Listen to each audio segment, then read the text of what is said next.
This is Mark Gunn Media. Hit it! Welcome to Gunshots Straight from the Hip. I'm your host, Mark Gunn. The views expressed on this program are those of the host and guests and not necessarily reflective of anyone or any entity associated with this broadcast. This episode, a history lesson in black rock.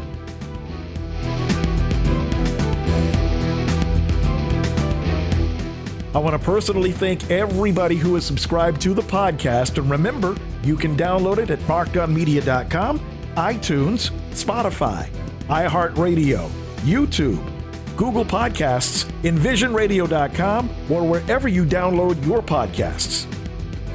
I also want to thank those of you that listen from anywhere in the U.S. and around the world.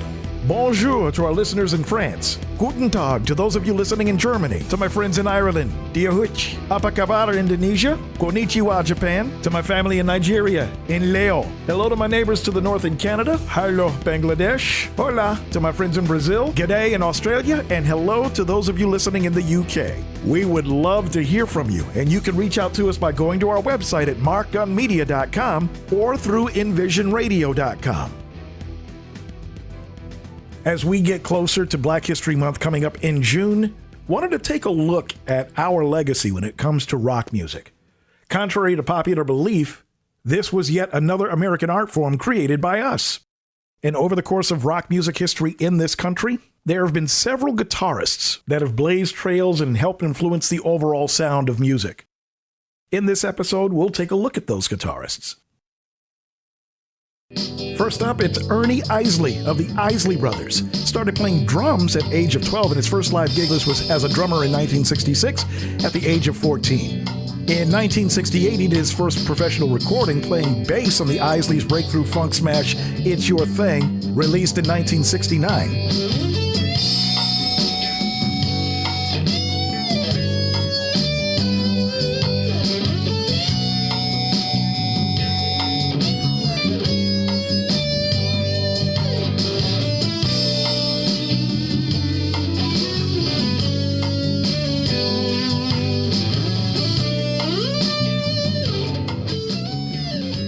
He then started playing electric guitar, acoustic guitar, and drums on the group's early 70s albums, and officially joined the group in 1973.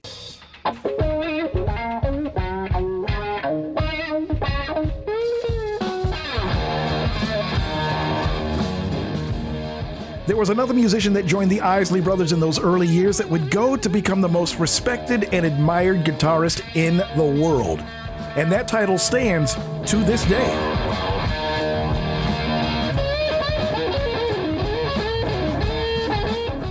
Ernie Isley tells the story of how Jimi Hendrix became an Isley brother. If you haven't heard about HelloFresh, you're missing out. I've been using this meal service for years now, and it's made my life so much easier. If you're like me and you hate grocery shopping and trying to think of a... Kelly and Ronald were looking for a guitarist to play in the band because the guitar player that my brothers had in the band had quit. And they heard about this guy in the village and played very well. And they just found him and, hey man, play something for me. I can't. My guitar's in the pawn shop. Get his guitar out. Play something for me. I can't. Things were tight. Because my guitar doesn't have any strings on it. And then when we bought the strings, and then he was saying, man, I heard all about you guys. And he was putting the strings on the guitar. And I'm listening. And he said, after he got the string, he turned it. The guitar was turning around. He's left-handed, you know. Mm-hmm. Turned, and he started, he said, I like that song that y'all had called Twist and Shout. And he started playing it. I said, oh, my, you know. We hired it right away. Could introduce you to the rest of the brothers in the band. We got rehearsals, you know, in a couple of days. I can't make rehearsals in New Jersey because I do not have a place to stay. All right, these are your worldly goods here? Come on with us and you can stay in a spare bedroom we have at my mother's house. So they're leaving and they say, you know, by the way, you know, Jimmy, you play very well, but the guitar you have is kind of scruffy looking. If you're gonna play with us, we gotta get you a new axe. Really? He's like, yeah, what kind do you want? Can I have a white Stratocaster? Yes. Oh my God. So when he comes into the house, to our house for the first time, he has a brand new guitar with a brand new guitar case, and he plays it like this. And he plays, I never heard, I'm 11 years old at the time, I never heard, and all the musicians I had heard, never heard anybody play a guitar like that. And when we did our first gig, man, it just changed the whole band. It changed the whole band. He stood out in front of them, man, and like people went crazy over him, you know. And he had stage presence. He had a good sense of humor. He was respectful and polite. He learned very fast. He would start a band before the first rehearsal was over. And, you know, from like the jump, he was given preferential treatment, which, you know, some of the guys in the band, it rubbed him the wrong way, but place. Because it turns out that person, that you never know who you're dealing with or who you're rubbing elbows with. The night that the Beatles played on Ed Sullivan for the first time, on our couch is me on the left side, Marvin, the youngest brother, on the right side, and Jimi Hendrix in the middle. And when Ed Sullivan said, "Ladies and gentlemen, the Beatles," there was no clap of thunder. You don't know what the future holds. It's indelible. And you never forget the Ed Sullivan moment. Oh, no. And a couple of days after that, 2 or 3 days after that, there was a meeting with the whole band. And amongst other things, Kelly said, now this new English band changed everything. And, you know, I don't know what it's going to be like even for Elvis himself. But I think we're going to be all right because they do shout and twist and shout. And they got 2 guitar players. But we got Jimmy. And when he said, but we got Jimmy, I looked over at Jimmy, and Jimmy was grinning from ear to ear at that remark. It's like, yeah. Hendrix was known for his unique style of playing, and the ultimate display of which was his rendition of the Star-Spangled Banner during the 1969 Woodstock Festival.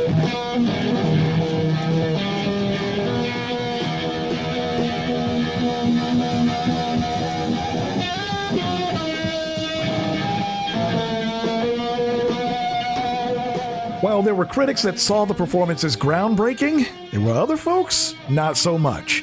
And Hendrix talked about that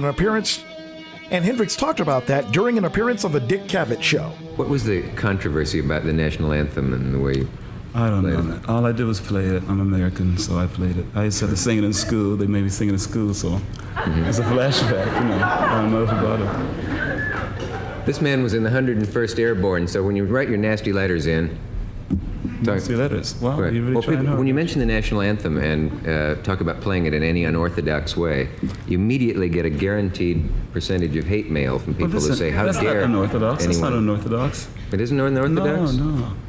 I thought it was beautiful. But then there you go. You know. Oh, but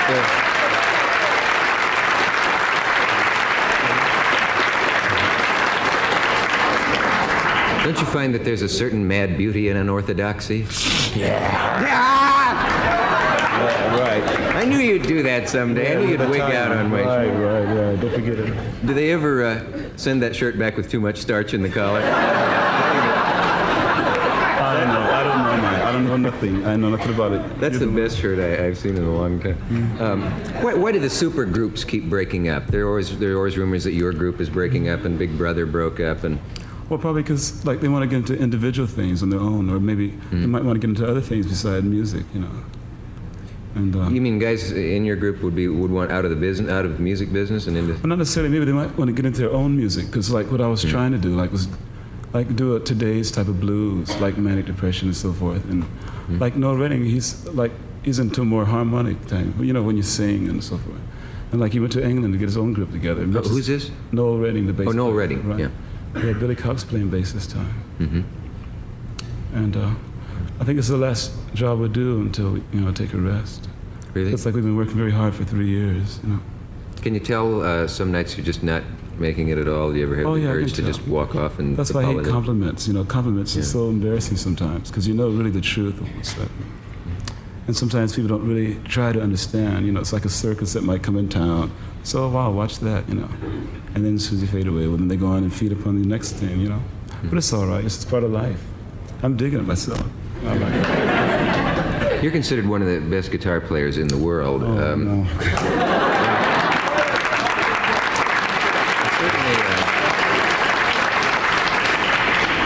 Well, one of the best in this studio, anyway. How about one of the best sitting in this chair? How about Yeah. Do you have to practice every day the way a violinist does? I mean, if you're not working, say you're off in England and you're just taking off a couple of months, do you have to keep shape every day? Yeah, well, I like to play to myself in the room or before we go on stage or something like this, or whenever I feel like, whenever I feel down or depressed or whatever, I just go on and play. And I can't practice, so it's just always constantly, what do you call it, like a jam, It's hard for me to remember any notes because I'm constantly trying to create other things. That's why I make a lot of mistakes. Do you read music?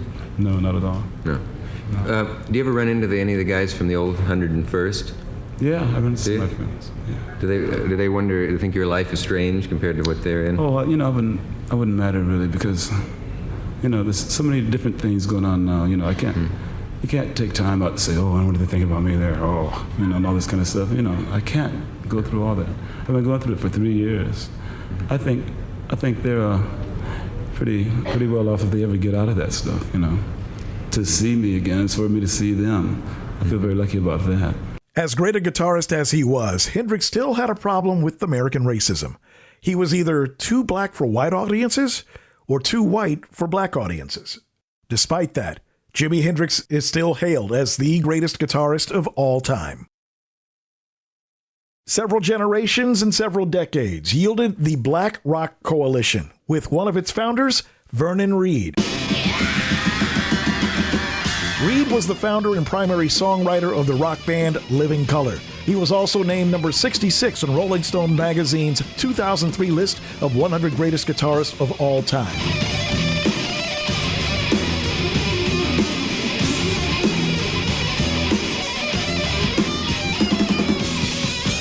We were doing something very different than what was currently happening. And we were doing something that wasn't really on the radio. It was very different. It was, we were kind of like a hard rock band that came up through a punk sensibility. So we were kind of odd even in the crowd of bands, but that also was information that was part of the DNA of the band. You know? So the DNA of the band had funk, it had, the alternative, it had metal, it had, all of that was in there, that country and west. It had all kinds of stuff. So like the first record, there's a song like Cult of Personalities on that record, but there's a cover of a Talking Heads thing, because Talking Heads was part of the conversation that we were kind of in with CBGBs and what have you. Even though Talking Heads was a few years before, that music had a big effect, on me and on the band. It was part of the downtown thing. There's Broken Hearts, which is like a country and western, which is almost an experiment. I wanted, let's do a hip hop beat, but with the country and western sounds on top. But it was also very personal because I was breaking up with my girlfriend in the time of making this record. So it was, there were social things like a Funny Vibe. Funny Vibe was like the first, really the first real Living Colour song. But the song I Want to Know was, I mentioned Raymond Jones. When we tried to do a band, I wrote that song really before Living Colour even happened, but that was a song I played with Raymond. So there were all these different things, and Glamour Boys is, every song is it's really like a diary. It's a diary of 4 African American young men in New York, in America. It was really, every song comes from an incident or a story or a thing that happened, more or less. So, so it was kind of weird. It was like, who knew? We just were chasing this thing. The one thing is that we were determined to do what we wanted to do, which is pretty much the rock and roll attitude. It was a rock and roll attitude. You don't tell me, and this is something that you can't tell me what to do or who to be.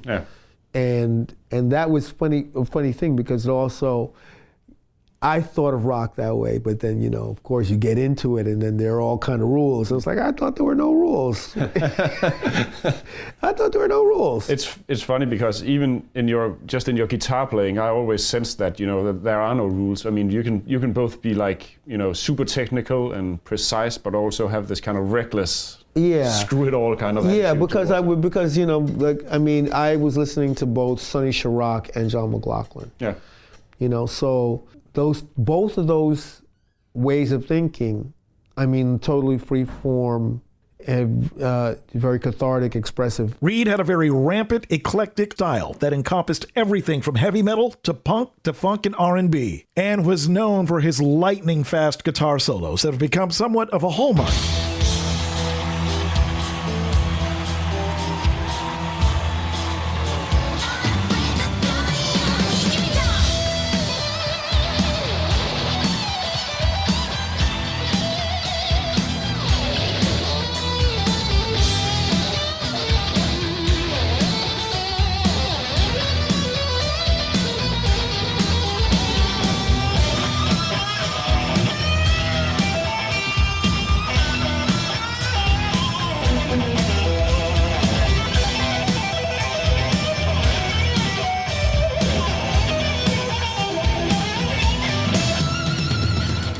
I'm sure that everybody is familiar with the Minneapolis sound. It was a sound developed by a small core of musicians that planted their musical seed and spread it all over the world. Some of those musicians have gone on to be legendary. And then there are those that are criminally underrated, like guitarist Jesse Johnson. Johnson began his career by playing guitar at age 15, basically learning his skills, honing his chops in local rock bands like the Treacherous Funk, Pilot, and Dealer throughout his teens and early 20s. Now, on a friend's recommendation, he moved to Minneapolis in '81, where he met Morris Day and played briefly in Day's band, which was called Enterprise. He then became the lead guitarist for The Time. There was a Funkadelic album called Free Your Mind and Your Ass Will Follow, and I heard Eddie Hazel the first time, and it was over. I knew, and then it's an incredible, everybody's like, yeah, mind-blowing album. And they were playing at East Side High, and I took like 3 buses, and I was in grade school. I took 3 buses, and I got there really early, and the guy at the door let me come in, so I got to see Parliament Funkadelic in the heyday sound check. Right. And they let me stay there until the show, and so I at that moment I knew exactly what I was going to do. I was like, I'm done. I know what I'm doing. So is your family musical then? Like, do your kids, do they have it? A couple of my children do, but none of my brothers or sisters play. I'm the only one that did something different. What you do over a period of time, you got to grow as an artist. You got to constantly be reaching. You can't, and you have to forget about your past successes, and because if you think about that stuff, you're looking at the wrong thing. You got to think of the music and being true to that. Right. And so you grow, and sometimes when you grow, you turn off people that dug you back then, but you gain new people. It's like constantly changing. It's a constant evolving kind of thing, that it's like a circular yin yang, you know, the rotation of the earth, kind of every 10 years something.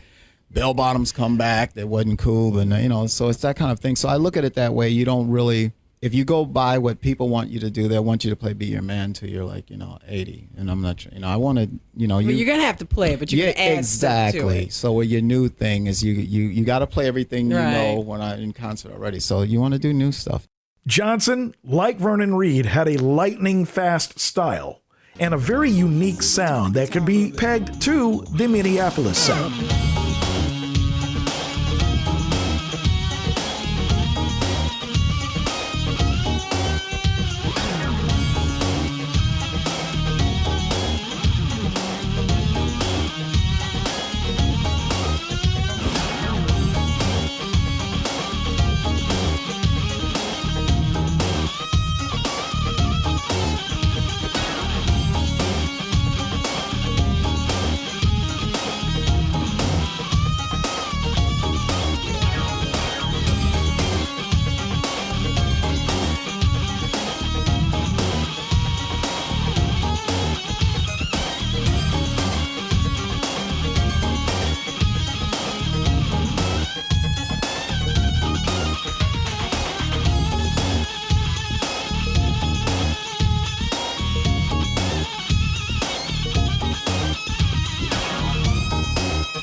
Speaking of underrated, and speaking of Minneapolis, what happens when you take a 19-year-old kid, records his first album, plays all 27 different instruments, and up until the day he died, regarded as one of the best yet underrated guitarists of all time? Oh, by the way, he's also in the Rock and Roll Hall of Fame. You get this guy, Prince. People can say something about Prince. Are you ready? And it used to bother me. Once I changed my name, it had no effect on me. Once I did it, a lot of things started changing in my life. There's only one man who is so loud he makes you soft, so strong he makes you weak, so honest you feel kind of bashful, so bold he defies you to be subtle, and so super bad he makes you feel so super good. Kiss. He's the only man that I've ever seen that lights a stage on fire, leaving you to burn within it in a frenzy of movement, lights, electric guitars, slides, pianos, dances, voices, splits, and songs. Oh my God, songs so powerful that you are forever changed. Songs that make you laugh and cry, think and dance. Songs that made me look at songwriting as stories that are untold passions, dying to be heard. He is the inspiration that generations will return to until the end of time. So yes, ladies and gentlemen, throughout history there have been many, many kings, both real and mythological. They have borne sons, but none of them can touch the rays from this man who stands alone. A man that I am tremendously proud and honored to help induct into the Rock and Roll Hall of Fame tonight, because now it is forever changed.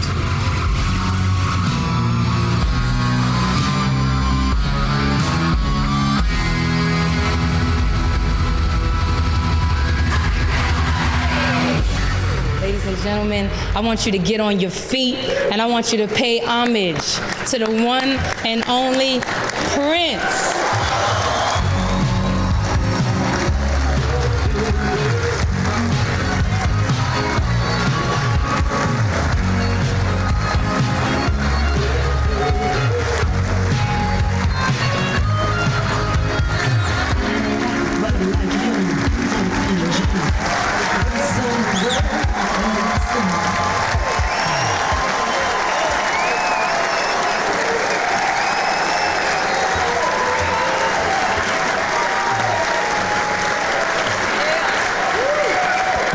Please be seated. Thank you. Thank you, Rock and Roll Hall of Fame. This is definitely an honor. I don't want to take up too much time, but I would just like to say this. When I first started out in this music industry, I was most concerned with freedom. Freedom to produce, freedom to play all the instruments on my records, freedom to say anything I wanted to. And after much negotiation, Warner Brothers Records granted me that freedom, and I thank them for that.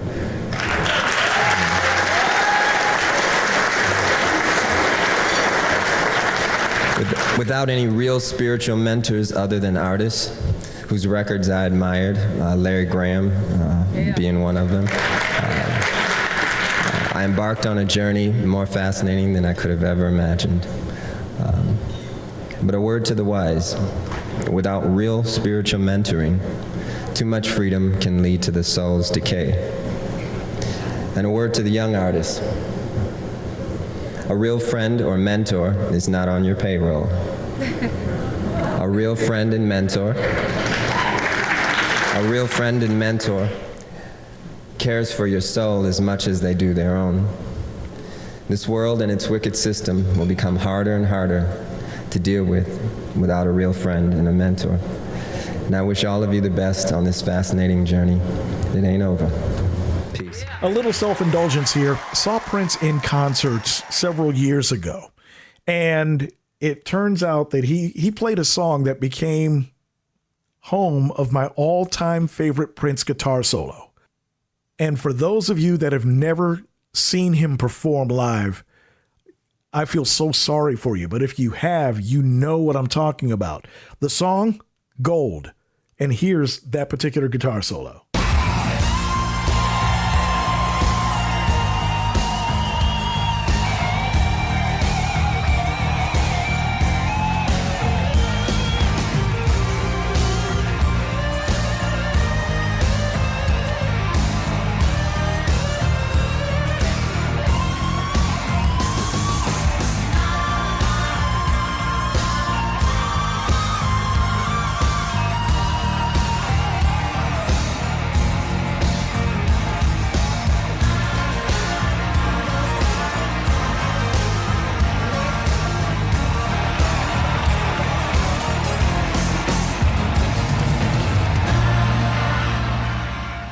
Wanted to give you a taste of one of the most iconic live performances that Prince did. It was at a Rock and Roll Hall of Fame ceremony, paying tribute to George Harrison, who had passed earlier that year. This is when he became a bona fide badass on the guitar.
Prince's guitar solo from the Rock and Roll Hall of Fame performance of 2004, While My Guitar Gently Weeps.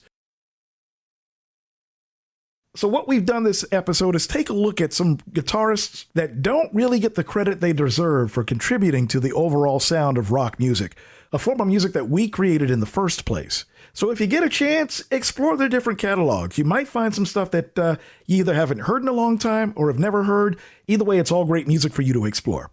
We'll see you next week.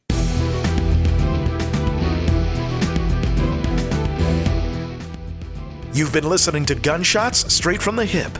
The views expressed are those of the host and guests and not reflective of any business entity or anyone associated with this broadcast. If you have any comments or want more information on how to be a sponsor, log on to our website at markgunmedia.com or call us at 502-407-0283. That's 502-407-0283. Thank you for listening. Mark Gun Media. No hype, no hoopla, just damn good work.